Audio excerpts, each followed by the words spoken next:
ఈరోజు కార్తీక శుక్ల పంచమి అలిమేలు మంగ అమ్మవారి పుట్టినరోజు. ఈరోజునే లక్ష్మీ పంచమి, జ్ఞాన పంచమి అని కూడా పిలుస్తారు.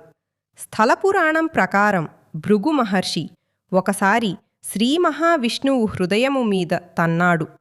శ్రీహరి ఏమీ అనకుండా మౌనంగా ఉండటం అమ్మవారికి అవమానంగా అనిపించింది.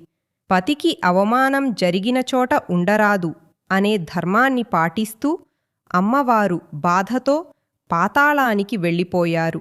తన సతీమణి లేని బాధతో శ్రీ మహావిష్ణువు తిరుచానూరులోని సువర్ణముఖరీ నది తీరాన తీవ్రమైన తపస్సు చేశారు.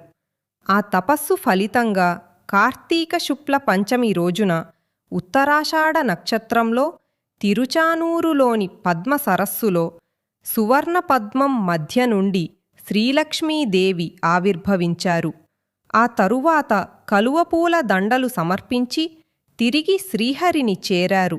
ఆ దినానికే స్మారకంగా ఇప్పటికీ తిరుచానూరులో పంచమీ తీర్థోత్సవం ఘనంగా జరుగుతుంది. తిరుమల నుంచి వచ్చే ప్రత్యేక సారెను ఏనుగులపై ఊరేగించి అమ్మవారికి సమర్పిస్తారు. ఈ రోజున లక్ష్మీనారాయణులను కలిపి పూజించడం అత్యంత శ్రేయస్కరం. విష్ణు సహస్రనామం, శ్రీ సూక్తం, పురుష సూక్తం పారాయణం చెయ్యడం, అమ్మవారి అష్టోత్తర నామాలతో అర్చన చెయ్యడం పుణ్యప్రదం. లక్ష్మీ మంత్ర దీక్ష కలవారు ఈరోజు అనుష్ఠానాలు పెంచుకుంటారు. కొత్తగా దీక్ష తీసుకోవడం కూడా ఈరోజే శుభం. అమ్మవారు కూడా మనకు ఒక ఉపదేశం చేశారు.